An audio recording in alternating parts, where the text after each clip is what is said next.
تو اعلیٰ درجہ حلم کا یہ ہے کہ بے موقع غصہ نہ ہو، اور مستحسن یہ ہے کہ موقع پر بھی نہ ہو، ہاں جہاں ضرورت پیش آ جائے وہاں، جہاں حق ہے غصہ کرنے کا پھر بھی غصہ نہ کرے. اصل حلم وہ ہے، اصل حلم وہ ہے. اللہ، میں نے اپنے شیخ سے واقعہ سنا، حضرت مولانا مسیح اللہ خان صاحب صلی اللہ علیہ وسلم سے، اللہ تعالیٰ ان کے درجات بلند فرمائے. حضرت امام ابو حنیفہ کا نام سنا؟ ہم سب امام ابو حنیفہ رحمۃ اللہ علیہ کے مقلد ہیں، یعنی نماز انہیں کے بتائے ہوئے طریقے پہ پڑھتے. تو امام ابو حنیفہ رحمۃ اللہ علیہ کو آپ نے سنا ہوگا کہ اللہ تبارک و تعالیٰ نے یہ مقام عطا فرمایا تھا کہ عشاء کی وضو سے فجر کی نماز پڑھا کرتے، اور وہ بھی اس طرح ہوا تھا کہ ویسے شروع میں نہیں پڑھتے تھے، شروع میں عشاء کی نماز پڑھ کے سو جاتے تھے، پھر آخر میں شب میں جاگنے لگتے تھے اور تہجد پڑھتے تھے. ایک روز جا رہے تھے، راستے میں کسی بڑھیا کی زبان سے نکل گیا، ایک بڑھیا نے دوسری بڑھیا سے تعارف کرا دیا کہ دیکھو بھائی یہ آدمی جا رہا ہے، یہ ایسا نیک آدمی ہے کہ یہ عشاء کی وضو سے فجر پڑھتا ہے. حالانکہ امام ابو حنیفہ اس وقت عشاء کی وضو فجر نہیں پڑھا کرتے تھے، لیکن بڑھیا کو پتہ نہیں کیسے پتہ لگ گیا، کیسے خیال ہو گیا، اس نے کہا یہ آدمی جا رہا ہے، یہ عشاء کی وضو فجر کی نماز پڑھتا ہے، ساری رات اللہ کی عبادت کرتا ہے.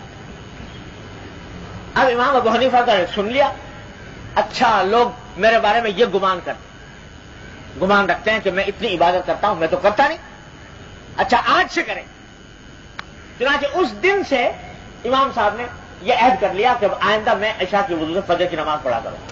یہ ہے غیرت کہ اللہ کی مخلوق کو مجھ سے یہ گمان ہے تو میں اس گمان کو سچا کر کے دکھاؤں. پڑھا کرتے تھے. اب ایک آدمی آپ اندازہ کیجئے کہ رات عشاء سے فجر کی نماز پڑھ رہا ہے، یعنی ایک لمحے کو نہیں سویا. فجر کے بعد اپنے کاموں میں مشغول ہو جاتے تھے، علم کا، تدریس کا، تصنیف کا، جو کچھ بھی کام تھا وہ، اور تجارت بھی تھی، امام صاحب تجارت بھی کرتے تھے. ظہر تک اس میں مشغول رہتے. ظہر کی نماز کے وقت کے بعد اپنے گھر تشریف لے جاتے تھے، اس وقت آرام فرماتے تھے. ظہر سے عصر تک آرام کرنے کا معمول. اب آپ اندازہ کیجیے کہ ایک آدمی ساری رات کا جاگا ہوا، صبح سے کام میں لگا ہوا ظہر تک، اور ظہر کی نماز پڑھ کر جا رہا ہے گھر جا رہے تھے. گھر جا کر گھر میں اوپر کی منزل میں قیام تھا، اوپر کی منزل کے اندر رہتے تھے، تو وہاں پہنچ گئے اور جا کر بستر پر لیٹ گئے سونے کے. اب ایسے حالے میں جب بستر پر لیٹے، دروازے پر دستک، کوئی آیا، اتر کر آئے نیچے، دروازہ کھولا، ایک آدمی کھڑا ہے، کہنے لگا حضرت آپ سے ایک مسئلہ پوچھنے آیا تھا. ارے بھائی سارا دن ہو گیا، صبح سے اسی کام کے لیے بیٹھے ہوئے تھے، وہ وقت چھوڑ کے اس وقت آئے. لیکن امام صاحب نے کچھ فرمایا، کہا اچھا بھائی فرمائیے کیا بات، کیا مسئلہ پوچھنا. کہا کہ جی بس کیا بتاؤں، جب میں چلا تھا اپنے گھر سے تو مسئلہ ذہن میں تھا کہ پوچھوں گا امام صاحب سے. ابھی راستے میں آتے آتے آپ کو دستک دی، دستک دیتے ہی ذہن سے نکل گیا کہ کیا پوچھنے آیا، یاد ہی نہیں آ رہا.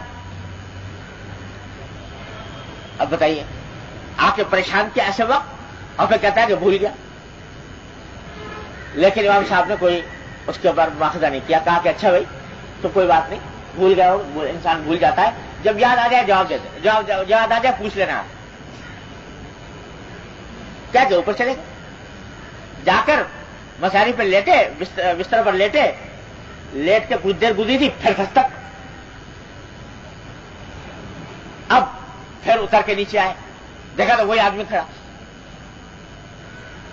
ہاں بھائی کیا بات ہے، اب یاد آ گیا مسئلہ، کہ جی یاد تو آ گیا تھا، اسی لیے دوبارہ حاضر ہوا کہ اب مسئلہ یاد آ گیا تھا، لیکن اس وقت تو یہ تھا کہ دستک دینے کے بعد بھول گیا تھا.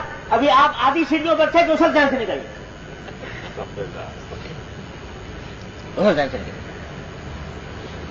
اب جناب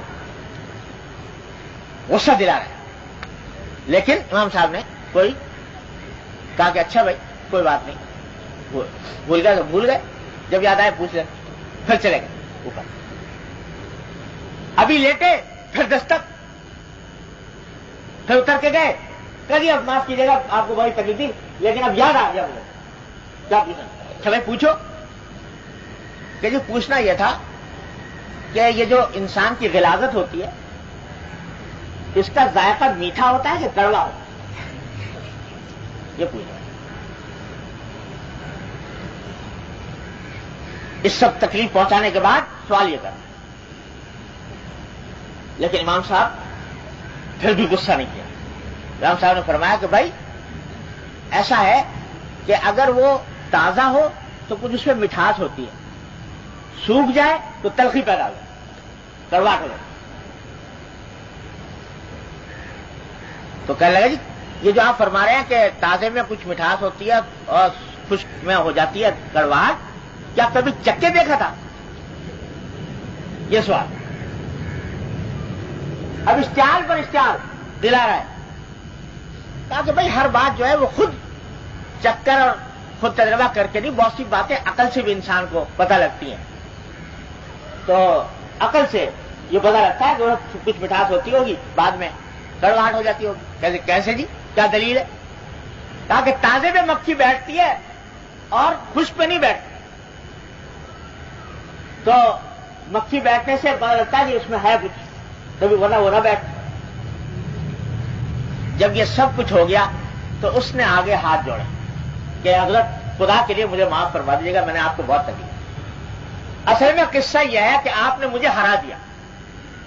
بات یہ تھی کہ کل رات ہم دو دوست بیٹھے ہوئے تھے تو آپس میں یہ بحث چل نکلی کہ ہمارے اس کوفہ شہر کے اندر سب سے زیادہ حلیم انسان کون ہے, سب سے زیادہ بردبار, غصہ نہ کرنے والا کون ہے؟ تو میرے دوست کا کہنا یہ تھا کہ ابو حنیفہ ہے اور میرا کہنا تھا کہ سفیان ثوری ہے. تو دونوں میں مقابلہ ہو رہا تھا. میں کہا تھا کہ سفیان ثوری ہے, وہ کہتے تھے کہ ابو حنیفہ ہیں. تو انہوں نے کہا اچھا تجربہ کر لو. تو ایسا کام کرو کہ جس سے انتہائی غصہ آئے انسان کو, اگر پھر بھی وہ ضبط کر گئے اور انہوں نے کوئی غصہ نہ کیا تو سمجھ لو کہ سب سے بڑے حلیم ہیں. تو میں نے اس کا طریقہ یہ اختیار کیا آپ کو تنگ کرنے کا کہ ہر مرحلے پر آپ کو اشتعال دلاؤں, غصہ دلاؤں, اور مجھے یقین تھا کہ کسی نہ کسی مرحلے پر آپ کو غصہ آ جائے گا تو میں جیت جاؤں گا. لیکن آپ نے تو مجھے ہرا دیا اور پتا چلا کہ حقیقت میں آپ سے زیادہ حلیم انسان اس شہر کے اندر کوئی اور نہیں. تو ہمارے حضرت فرمایا کرتے تھے, حضرت ہمارا مسیح اللہ خان صاحب اللہ تعالیٰ ان کے درجات بلند فرمائے, یہ قصہ سنانے کے بعد انہوں نے فرمایا کہ بھائی حنفیوں, یعنی ہم سب حنفی اپنے آپ کو کہلاتے ہیں نا, حنفی امام حنیفہ کی تقلید کرتے ہیں. تو کہا حنفیوں صرف نماز ہی میں تقلید کرو گے امام حنیفہ کی اور غصے میں نہیں کرو گے کہ غصہ نہ آئے. اب یہ امام ابو حنیفہ رحمۃ اللہ علیہ اتنے بڑے امام ہیں, اتنے بڑے مجتہد ہیں, اتنے بڑے فقیہ ہیں اور اتنے بڑے ولی اللہ, اور یہ تنگ کیا جا رہا ہے لیکن غصہ نہیں آتا, نہیں کرتا. حالانکہ حق تھا غصہ کرنے کا. جو آدمی ایسی حرکت کر رہا ہے اس کو لوگ کان پکڑ کے نکال دیتے. یہ سوال بدتمیزی کا سوال کر رہا ہے, بے وقت کر رہا ہے, بے موقع کر رہا ہے, سب حق تھا, لیکن اپنے اوصلاح کی مخلوق کے ساتھ نرمی کا معاملہ کرنے کا حلم, علم کی زینت. وہ یہ جو مشہورہ کے ساتھ فلاں جو ہے بڑے جلالی بزرگ ہیں, لوگ کہتے ہیں بڑے جلالی بزرگ ہیں, یعنی ہر وقت جلالی کرتے رہتے ہیں, غصہ کرتے رہتے ہیں. تو یاد رکھو جلالی بزرگی جو ہے وہ سنت کے مطابق نہیں, نبی کریم صلی اللہ علیہ وسلم کی سنت کے مطابق نہیں. نبی کریم صلی اللہ علیہ وسلم کی سنت کے مطابق تو جمالی ہے. کہ حضرت انس رضی اللہ تعالیٰ فرماتے ہیں کہ 10 سال خدمت میں رہا نبی کریم صلی اللہ علیہ وسلم کی, 10 سال, کبھی 10 سال کی مدت میں اف تک نہیں فرمایا, اور نہ کبھی یہ کہا کہ فلاں کام کیوں کیا, نہ کبھی یہ کہا کہ فلاں کام کیوں نہیں کیا. 10 سال. تو یہ جلالی بزرگی ہوئی کہ جمالی ہوئی؟ تو حضور اقدس صلی اللہ علیہ وسلم کی سنت جو ہے وہ تو یہ ہے. ہاں کہیں ضرورت پیدا ہو جاتی ہے کسی کی تربیت کے خاطر غصہ کرنے کی, وہ الگ بات ہے. لیکن فی نفسی اپنا غصہ نکالنے کے لیے اس غصے کو دباؤ, اس غصے کو پیو, اس غصے کو اچھلو. حدیث میں فرمایا نبی کریم صلی اللہ علیہ وسلم نے کہ اللہ تبارک و تعالیٰ کے ہاں، اللہ تبارک و تعالیٰ کے نزدیک کوئی گھونٹ اتنا پسندیدہ نہیں ہے جتنا غصے کا گھونٹ. کوئی بھی گھونٹ پیو اللہ کو اتنا پسند نہیں جتنا غصے کا گھونٹ پینا اللہ تبارک و تعالیٰ کو. الکاظمین الغیظ والعافین عن الناس، غصے کا گھونٹ پینے والا. یہ مشق کرنے سے ہوتا ہے، یہ اپنے اوپر جبر کرنے سے ہوتا ہے کہ غصہ آئے آدمی پی جائے. حلم کا مظاہرہ کرے. انہی امام حنیفہ کا واقعہ کتابوں میں لکھا ہوا ہے کہ ایک آدمی لگ گیا ساتھ گھر جاتے ہوئے اور مسلسل گالیاں دیتا چلا جا رہا ہے.